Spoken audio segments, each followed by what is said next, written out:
We now return to Littlesprout's story. Littlesprout was the first to make it to the abandoned tree. She wanted to make sure it was safe before her kids joined. And Misty Willow decided to keep walking and go look at some flowers. The largest kit, Storm Kit, was the first to make it over. His eyes were wide as he looked around. They had never been out of the camp before. Quickly behind him was his two siblings, Rusted Kit and Silver Kit. "Wow!" Rusted Kit let out as he looked around. The only she-kit, Silver Kit, was already leaping over trees, Badgerclaw quickly following behind her. "Oh no, these kids blend into the snow," he joked. "It's huge," Storm Kit said, in awe of this old tree. The three kits began to explore and play. Storm Kit pulled his claws out and began to slash at the tree. He was very strong for his age. Suddenly, the voice of their new deputy could be heard, calling out who was going on patrol, and unfortunately Badgerclaw's name was a part of it, so he quickly left, but not before saying goodbye to his family. "Stay safe," she meowed softly as he left. Storm Kit also watched as who he thought was his father left. Rusted Kit leaped down from a tall branch, looking over at Littlesprout. "Mommy, look!" he said. She couldn't help but smile. These kids were definitely part Mason. Speaking of, she smiled. "Okay, kids, let's continue the walk." "Come on, Silver Kit," Storm Kit said to his twin. Silver Kit was definitely the most stubborn out of the three. "Come along, Silver Kit," she spoke. Turning around, her heart stopped. It was Mason. Rusted Kit had already wandered over to him. "Mama?" Rusted Kit said, semi-nervously, but Littlesprout quickly ran over and nuzzled Mason, standing beside him as the three kits approached cautiously. Mason let out a low, grumbly purr. "Hello, little cloud." Storm Kit didn't want to get any closer. He began to crouch as his fur bristled. His other two siblings didn't seem as nervous, though. "Aren't they perfect?" she said, nuzzling Mason again. "Kits, come here," she says, almost demandingly. All three listen to their mother. Mason looks them over, his eyes flickering between the three of them before looking up at Littlesprout. "They are indeed." His voice begins to trail off. "He doesn't smell like us," Storm Kit states. Mason continued to sit there stone-faced, looking at the three. They have your coats," she purred. Except," Mason began to say. Littlesprout could sense that something was off. Why wasn't Mason happy? She nervously leaned down and began to groom Rusted Kit. What's wrong, Mason?" "They're everything we could have ever wanted, right?" Mason stands up and takes a step away from her, hissing. "They aren't mine, are they?" Jumping to her paws as well, she frowns. "How can you say that? Of course they are!" Mason shook his head, fury glowing in his eyes. "You know that Badgerclaw was just a cover," she pleaded with him. "I see the way you look at him," Mason spits. "Mason, please, stop this. I've risked everything for you. For us, for our kids." "You know they are your kids," she finally said, anger growing in her voice. Mason remained silent, staring blankly. Rusted Kit even tried to say hello, but was ignored. Finally, Mason spoke up. Even if they are my kids, it's either me or Badger Claw, Little Cloud, he said, tears now rolling down Littlesprout's eyes. It's you, of course, Mason. Rusted Kit finally reached out, trying to paw at his father, but Mason pulled his paw away and turned around, stalking off. Littlesprout couldn't hold it in any longer and began to cry harder, her legs shaking as she looked at her 3 kids. Let's go home, kids. Storm Kit looked up at her. Mama, who was that? No one. Let's not talk about him, okay? She said, wiping tears from her face. She began to walk back through the snow towards the camp, her 3 kids confused but following her. Before entering camp, she quickly groomed the kits so they would no longer smell of a rogue. Back in camp, everything seemed pretty normal. She wanted to talk to Badger Claw. I wonder where your father is. Not back from patrol yet. She looked around and headed for the den, curling up. Feeling overwhelmed, she decided to take a nap. Waking up a few hours later in a daze, only Storm Kit was laying next to her. Sorry for falling asleep. Have you seen your father? Or your siblings? Morning, Mama. No, not since he went on patrol, Storm Kit responded.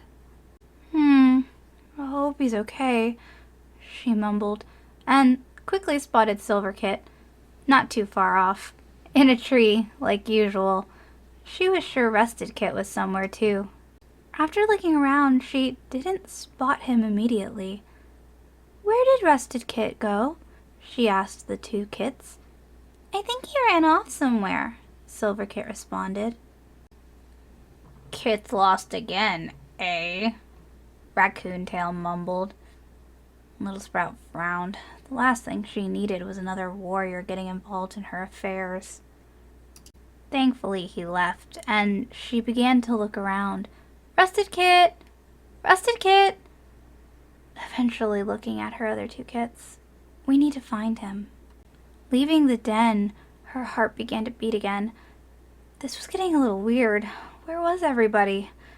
Badger Claw! She called out nervously. The rest of the patrol was back already, so where was he? Dad? Storm Kit meowed, looking around. This is not good. Let's look outside, she said to her kits, trying to sound optimistic. Badger Claw! Rusted Kit! She called out. Still no response. She began to panic, when suddenly she noticed 2 cats down by the thunder path. She began to run until she saw it. Badger Claw laying, bleeding to death on the ground, with Mason standing over him. Mason licking the blood casually off of himself before walking away. What is happening? Littlesprout screamed, running over and laying down next to Badger Claw's body. Soon after, Storm Kit and Silver Kit approached. She couldn't hold it in any longer and began to sob. Badger Claw, no! Badger Claw. She pressed her face into his neck before standing up and running over to Mason as he just casually crossed the street. She threw her body at him, trying to get him to stop. Mason! But he ignored her and just pushed her aside. He stopped for a moment to blankly look at her. Mason, why? Littlesprout cried and pleaded. She could see Stormkit crying and curling up next to his father's body. "You deserved it," Mason growled, shoving past her.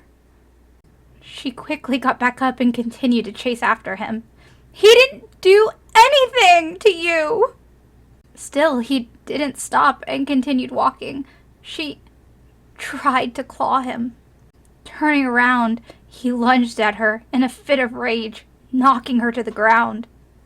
Without a second thought, Mason slammed his weight down on her, digging his claws into her throat. Littlesprout struggled to breathe. Why did you do this?" "I loved you, Mason! Please, our kids!" "If I can't have you, no one can!" he hissed at her. Littlesprout was so desperate to live. "Please, we can still be together. Our kids!" But was losing oxygen. Unfortunately, in the distance, Silverkit could be seen watching all of this happen to her parents. "They are not my kits! They're yours!" Mason persisted, pushing down even harder. "No, Mason, they are yours!" She continued to plead, but knowing it was on deaf ears. In the background, a very small "Mom" could be heard coming from Silverkit. Badger Claw was just a cover. So, Dusk Star. She continued to try to explain herself. Would not question. Mason continued to glare into her eyes, completely unfazed, filled with pure hatred. "Please, believe me." Finally, a small chuckle left his throat. "Look on the bright side. You'll see him in StarClan." No, Mason, please! Mason bit deeply into her throat, ending all sounds. Littlesprout's lifeless body flopped over, the snow around her slowly turning red. She could hear Mason leaving as her soul began to leave her body. Everything became so much brighter now. Suddenly her eyes opened, and it was beautiful. She was up in the clouds, and it seemed like her story was over, as everything fades to white. You now see Littlesprout again sitting in front of you. Well, yeah, this is one of my many timelines. But fear not, just because this part of my story is ended doesn't mean stories are ending. I actually am going to watch over my kits and see where their lives take them. Unfortunately, Rusted Kit did get lost while sneaking out to play, and his body was found by the Thunder Path. He had been hit by a car.